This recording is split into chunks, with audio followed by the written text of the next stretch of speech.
The uncertainty created by the president's tariffs has many Americans clamping down on their spending. That is according to a new report from the U.S. Commerce Department. Retail sales, they fell by almost 1% in May compared to April. It's the steepest monthly drop since January, and it was a lot worse than many economists did. I want to bring in my panel now to discuss. Aisha, I want to start with you because I've heard from a lot of Trump econ team folks saying you guys all predicted the worst things, and it hasn't actually happened yet.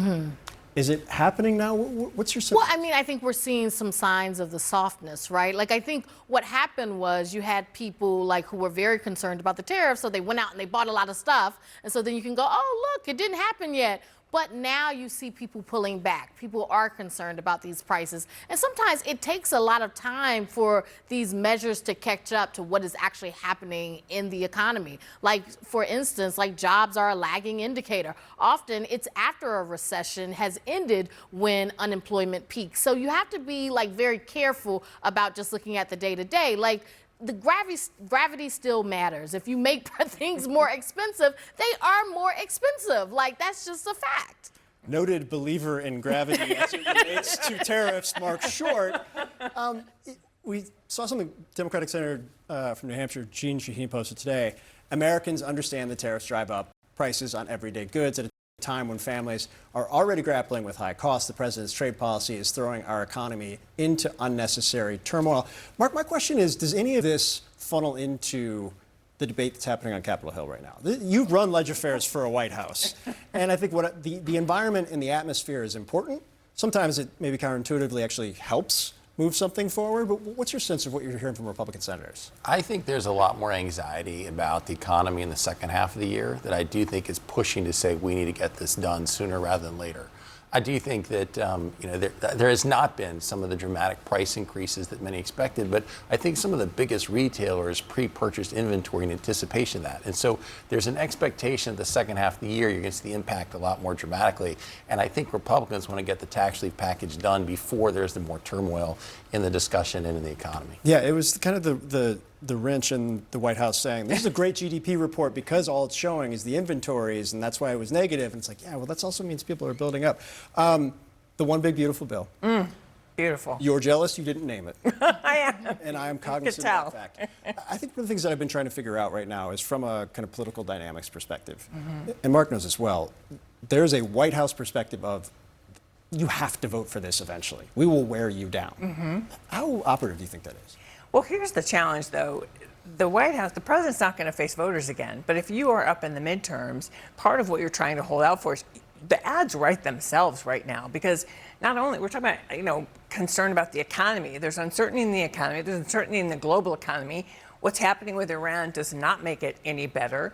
We're probably not going to get another rate cut from the Fed. And so if you're then talking about cuts to health care, to programs for kids, for food and for services, and pushing those costs down to states, people are going to feel that. And so that is only going to deepen the anxiety. So yes, the White House is going to do everything they can to wear people down. But it's incumbent on, certainly I think, my Democrats here to really keep the pressure on and to do everything they can to wedge Republicans in and make sure they pay a political price when it comes to the midterm elections. I'm going to go to Aisha because Mark, I know, has like 15 years of responses to every single one of those issues. I can feel it. It's like a muscle memory. I'm ready. That he has. When you talk to officials inside the White House, around the White House right now, how are they thinking this is all going to play out? Do they just not take Ron Johnson seriously, don't really care about Rand Paul? How does this work? Well, I mean, I think the idea is that they will be able to pressure them, right? That they have the political will to say, look, this is what your base wants. And this, what else do they have, right? Like, if you don't get this done, what have they delivered for the American people other than like tariffs and maybe some uncertainty in the Middle East? Like, so it's like you have to deliver something before the midterms. You're not going to get anything else. So here's what you got. And tax cuts are what we're selling. Now, the big issue for them is that there is this idea from some people like Ron Johnson and others that this is going to explode the debt at a time when should we really be spending all this money? It's not an emergency. And in the past, people are always talking about their grandchildren and stuff like that. We're passing on this debt. The deficit is getting bigger and bigger. And I think that is something that people are trying to bring up at this point. Senator, really appreciate your time. You have been one of the most vocal about your concerns, and you were raising them very early long before we started to get details of the Senate bill over the course of the last several days.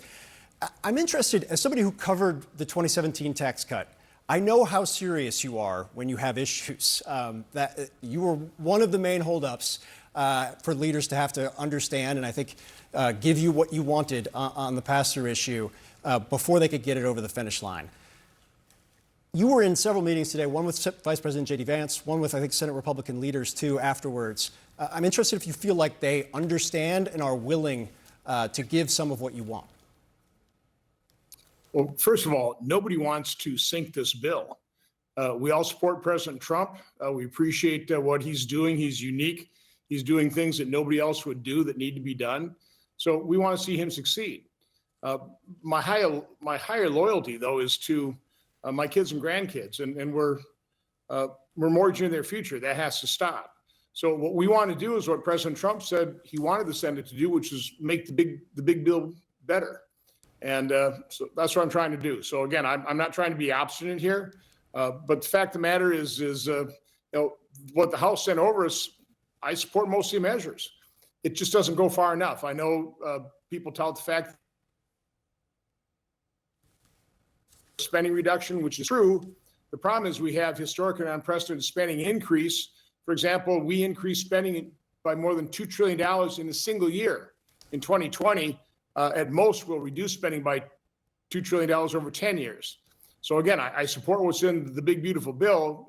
It just isn't going far enough. And I've been asking for a commitment to a reasonable pre-pandemic level spending and a process to achieve and maintain it.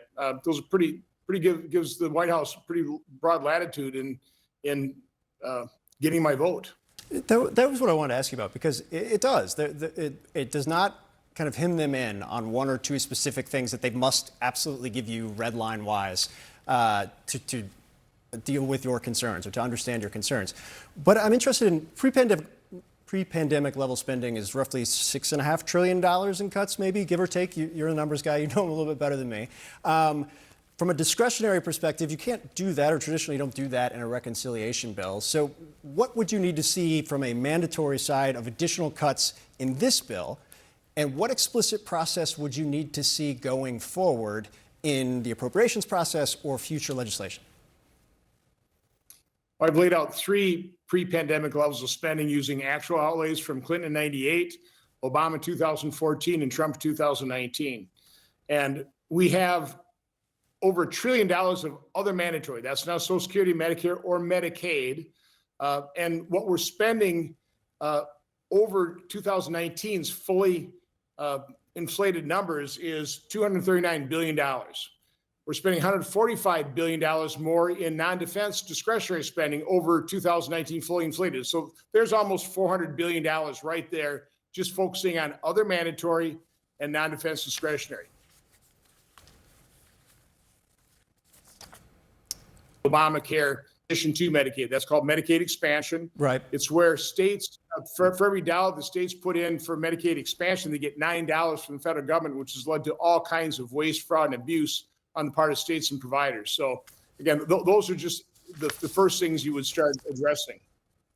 Senator Ron Johnson, you've been freezing up a little bit in terms of your feed, but I do really appreciate your time. I know it's a very busy time for you in particular right now as the Senate weighs kind of the path forward on the one big, beautiful bill. Senator Ron Johnson, Republican of Wisconsin, thanks so much.